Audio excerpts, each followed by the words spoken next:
નમસ્તે વિદ્યાર્થી મિત્રો, આજે આપણે ધોરણ 8 ની અંદર ગણિત વિષયની અંદર ચેપ્ટર 1 સમય સંખ્યા વિશે વાત કરવાના છે. તો જે વિદ્યાર્થી મિત્રોને સમય સંખ્યા વિશે સંપૂર્ણ માહિતી ન હોય તો આપણો વિડિયો જોઈ અને સરળતાથી સમય સંખ્યા વિશેનો અભ્યાસ મેળવીશું. ઉદાહરણ તરીકે આપણે અહીંયા ગણિત વિષયની અંદર પહેલું ચેપ્ટર છે સમય સંખ્યાઓ.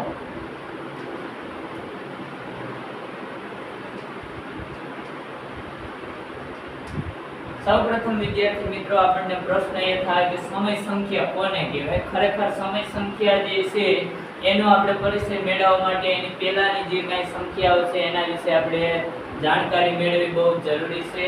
સમય સંખ્યાની પહેલા આવતી સંખ્યાઓની અંદર ઘણી બધી સંખ્યાઓ છે. એમાં સૌપ્રથમ જે છે એ પ્રાકૃતિક સંખ્યાઓ આવે.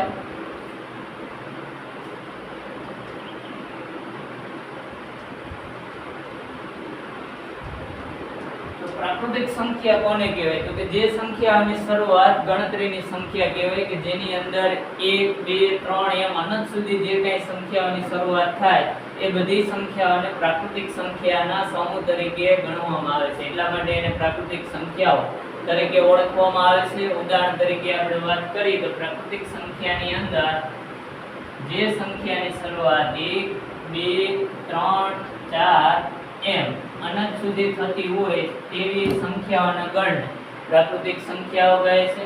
પ્રાકૃતિક સંખ્યાને અંગ્રેજીની અંદર નેચરલ નંબર તરીકે ઓળખવામાં આવે. એટલે પ્રાકૃતિક સંખ્યાના ગણને દર્શાવવા માટે સંજ્ઞા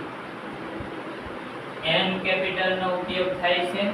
એવી જ રીતે સંખ્યાઓના પ્રકારની અંદર બીજી સંખ્યાની વાત કરીએ તો આપણા માટે પૂર્ણ સંખ્યા આવે. તો પૂર્ણ સંખ્યા કોને કહેવાય તો કે પૂર્ણ સંખ્યાઓમાં જે સંખ્યાઓની શરૂઆત 0 થી લઈ અને 1 2 3 સુધી થતી હોય તેવી તમામ સંખ્યાઓને પૂર્ણ સંખ્યાઓ તરીકે ઓળખવામાં આવે છે. ઉદાહરણ તરીકે આપણે લઈએ તો 0 થી શરૂઆત થતી તમામ સંખ્યાઓને પૂર્ણ સંખ્યા કહેવાય. 0 1 2 3 આમ અનંત સુધી થતી તમામ પ્રકારની જે સંખ્યા છે એને પૂર્ણ સંખ્યા કહેવાય. પૂર્ણ સંખ્યાને અંગ્રેજીની અંદર હોલ નંબર તરીકે ઓળખવામાં આવે. એટલે એના માટે સંજ્ઞા W વડે દર્શાવવામાં આવશે કેપિટલ. તો આ જે સંખ્યા છે એને ચોક્કસ ગણ એટલે કે એની સંજ્ઞા વડે દર્શાવવામાં આવે. એના પછી એને આપણે ત્રીજા પ્રકારની વાત કરીએ તો પૂર્ણાંક સંખ્યા આવે.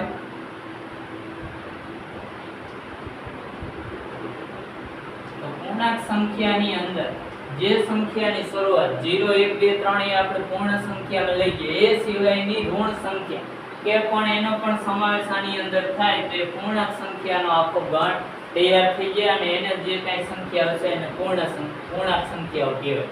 ઉદાહરણ તરીકે આપણી પાસે 0 0 અને ઋણ સંખ્યાનો જે સમૂહ ધરાવે એ સંખ્યાઓને પૂર્ણાંક સંખ્યાઓ તરીકે ઓળખવામાં આવે અને એને દર્શાવવા માટે કેપિટલ Z જે છે એનો ઉપયોગ થાય. ઉદાહરણ તરીકે આપણે એની વ્યાખ્યા લઈ તો ઋણ સંખ્યા 0 પછી ધન સંખ્યા જે છે એ બંને બાજુ અનંત સુધી વિસ્તરેલી હોય એ સંખ્યાઓના સમૂહને પૂર્ણાંક સંખ્યા કહેવાય. અને પૂર્ણાંક સંખ્યાને સંજ્ઞા તરીકે એટલે કે દર્શાવવા માટે કેપિટલ Z નો ઉપયોગ થાય. આ બધી સંખ્યાઓનો જ્યારે ઉપયોગ એટલે કે આ ઉપરની બધી સંખ્યા પ્રાકૃતિક સંખ્યા પૂર્ણ સંખ્યા અને પૂર્ણાંક જે ગણની અંદર આવે અને એ સિવાયની જે સંખ્યાઓ બને એને સમય સંખ્યા કહેવામાં આવે. તો સમય સંખ્યા વિશે આપણે વાત કરીએ તો હવે સમય સંખ્યાની અંદર ઉપરની તમામ જે સંખ્યા છે એ સંખ્યાઓ સિવાયની P/Q સ્વરૂપની જે સંખ્યાઓને આપણે અંશ અને છેદની અંદર દર્શાવી શકીએ તો સમય સંખ્યાની અંદર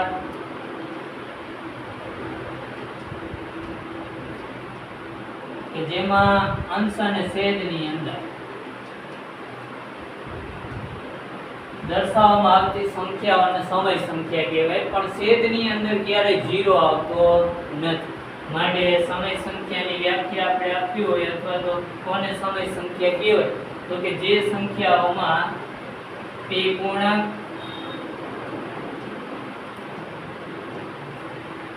અને Q શૂન્યતર પૂર્ણાંક હોય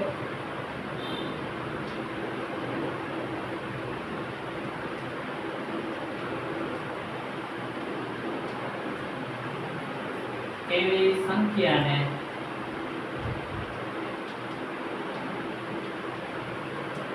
P/Q સ્વરૂપમાં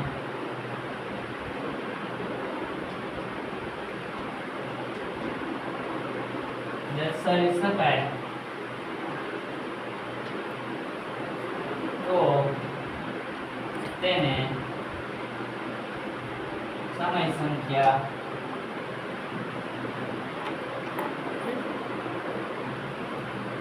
કહે છે, જ્યાં Q not equal to 0 એટલે કે Q બરાબર 0